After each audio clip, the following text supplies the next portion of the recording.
Bonjour à tous, j'espère que vous allez bien. Aujourd'hui, j'ai décidé de vous comparer deux protections anti-vent pour le MKE 600.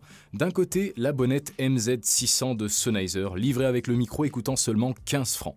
Et de l'autre, la Softy classique de Rycote, affichée cette fois-ci à plus de 100 francs. Sur le papier, la bonnette de Sennheiser n'a rien d'extraordinaire, il ne s'agit ni plus ni moins que d'un morceau de mousse acoustique taillé pour embrasser la forme du MKE 600 et qui réduirait le bruit de 25 dB. 14 cm de long pour 6,4 de large, il s'agit sans doute de la protection la plus simple qui existe, ce qui visiblement n'est pas le cas de la Softy, qui est clairement plus technique. Produite elle aussi à partir d'une base de mousse acoustique, elle dispose cependant d'une différence majeure, l'intérieur est entièrement alvéolé. Techniquement, ça veut dire que la réponse sonore ne sera que très peu impactée, offrant ainsi une meilleure transparence, très proche de ce que l'on pourrait obtenir avec un micro sans protection, tout simplement. Voilà, ce qui est quand même assez fou parce qu'elle est recouverte quand même d'un tissu fourrure, mais ce dernier n'est pas forcément trop épais. Au toucher, on sent vraiment la mousse acoustique à l'intérieur, mais le tissu fourrure ne prend pas beaucoup de place, ce qui est quand même assez étonnant et ce qui confirme que le test en extérieur sera assez concluant. Sur ce modèle, la longueur interne est de 15 cm et la longueur externe de 17,5 cm. Vous allez donc pouvoir l'utiliser sur plusieurs micros, comme le MKE 600 de Sennheiser, le Rode NTG1, NTG2, NTG4 ou encore le Shure VP82.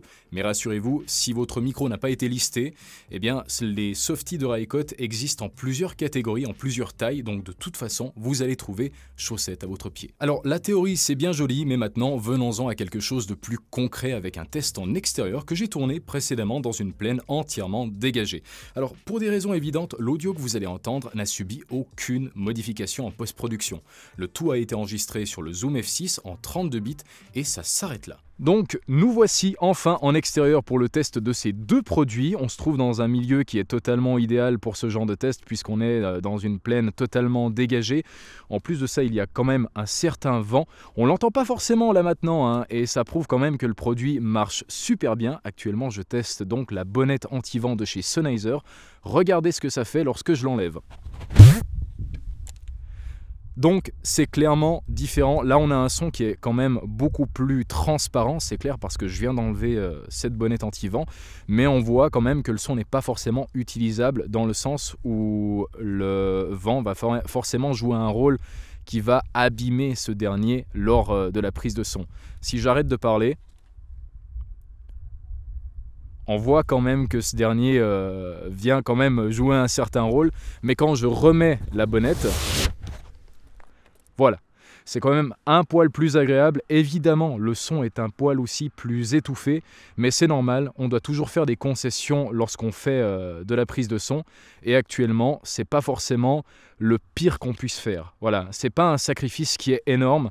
Et je trouve quand même que, mine de rien, pour un produit qui s'avère être uniquement de la mousse acoustique qu'on a taillée pour parvenir à obtenir la forme du micro, eh bien ça joue pas mal son rôle, quoi. Je trouve que le produit, pour je sais plus combien ça coûtait, moins de 20 francs je crois, eh bien il fait entièrement le café.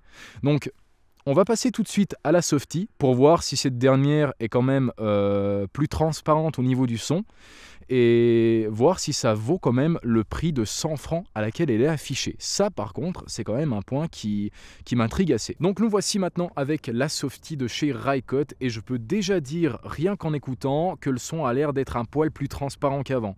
Peut-être c'est une impression qui est biaisée dans le sens où j'ai dû quand même enlever le casque, aller chercher l'accessoire, le monter directement sur le micro et pendant ce laps de temps, mon oreille a donc perdu son habitude vis-à-vis de l'autre accessoire. Donc j'en sais rien pour le moment si c'est biaisé ou pas, mais tout ce que je sais, c'est qu'au niveau du montage, ça ne trompera pas. Donc ça a été confirmé lors du montage, mais la Softy est clairement plus transparente. On a un rendu très proche d'un micro sans protection, donc très naturel, ce qui ne m'étonne pas vis-à-vis de ses caractéristiques physiques. La bonnette reste tout de même un très bon accessoire, à la fois simple et très abordable, mais le résultat sera un poil plus étouffé.